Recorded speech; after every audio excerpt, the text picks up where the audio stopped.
Hello guys, good morning. Tayo ay nag-marinate ng chicken and then pinrito ko po kanina. Ayan. And then pagka-prito po kanina, inilagay ko po yung pinagbabaran para manuot po yung lasa sa chicken natin. Kaya may mga hiwa po na ganyan.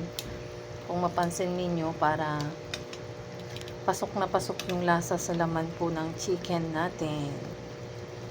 Ayan guys, kumukulo na, antayin nating maiga yan guys.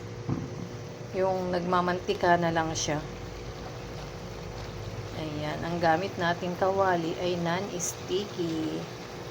Para kapag iga na guys, parang inasal talaga.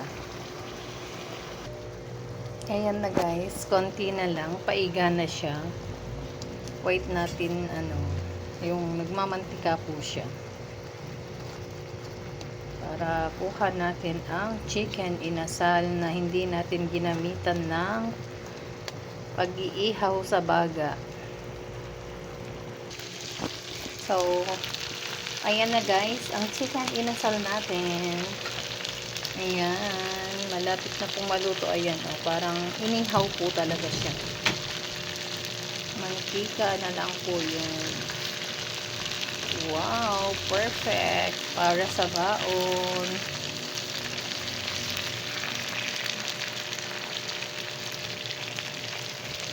Ayan, ang chicken inasal natin. O, diba? Kahit hindi na tayo mag-ihaw. Low fire lang po siya para hindi po siya masunog.